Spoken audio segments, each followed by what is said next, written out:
राम राम दोस्तों, कैसे हैं आप सब। आज मैं आप लोगों को करवा चौथ की कथा सुनाने जा रही हूँ। करवा चौथ की कथा बहुत समय पहले की बात है। एक साहूकार के 7 बेटे और उनकी एक बहन करवा थी। सभी सातों भाई अपनी बहन से बहुत प्यार करते थे, यहाँ तक कि वे पहले उसे खाना खिलाते और बाद में स्वयं खाते थे। एक बार उनकी बहन ससुराल से मायके आई हुई थी। शाम को भाई जब अपना व्यापार व्यवसाय बंद कर घर आए तो देखा उनकी बहन बहुत व्याकुल थी।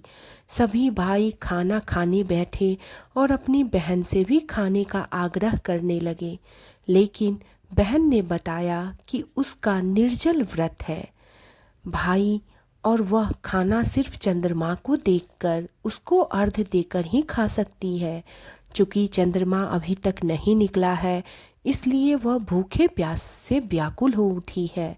सबसे छोटे भाई से अपनी बहन की हालत देखी नहीं जाती है और वह दूर पीपल के पेड़ पर एक दीपक जलाकर चलने की ओट में रख देता है। दूर से देखने पर वह ऐसा प्रतीत होता है जैसे चतुर्थी का चांद उदित हो रहा हो। इसके बाद भाई अपनी बहन को बताता है कि चांद निकल आया है, तुम उसे अर्घ्य देने के बाद भोजन कर सकती हो। बहन खुशी के मारे सीढ़ियां पर चढ़कर चांद को देखती है, उसे अर्घ्य देकर खाना खाने बैठ जाती है। वह पहला टुकड़ा मुंह में डालती है तो उसे छींक आ जाती है। दूसरा टुकड़ा डालती है तो उसमें बाल निकल आता है, और जैसे ही तीसरा टुकड़ा मुंह में डालने की कोशिश करती है, उसके पति की मृत्यु का समाचार उसे मिलता है। वह बौखला जाती है।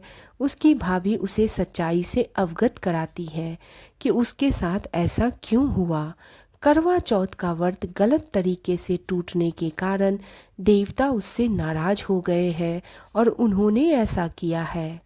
सच्चाई जानने के बाद करवा निश्चय करती है कि वह अपने पति का अंतिम संस्कार नहीं होने देगी और अपने सतीत्व से उन्हें पुनर्जीवन दिलाकर रहेगी।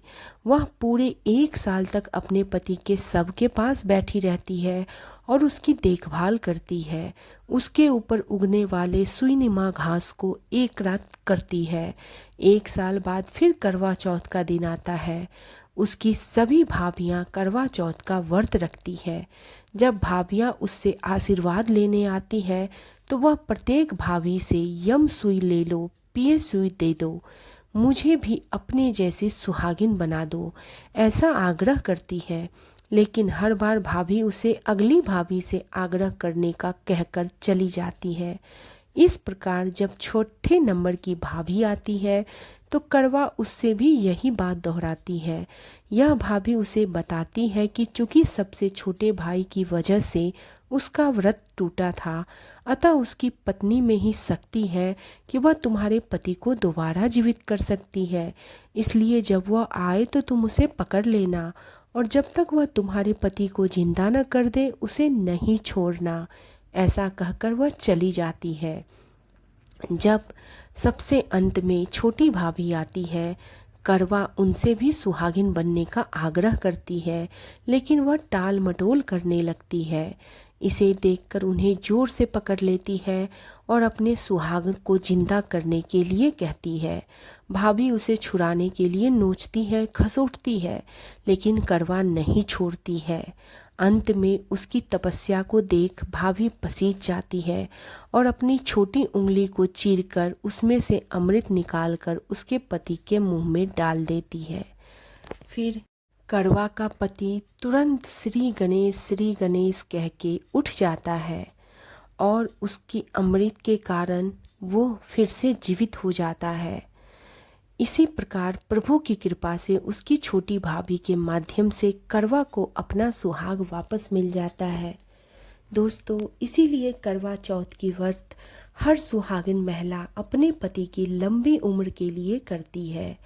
आशा करती हूँ आपको कहानी पसंद आई होगी, तो प्लीज़ चैनल को सब्सक्राइब करें और वीडियो को लाइक एंड शेयर करें। धन्यवाद।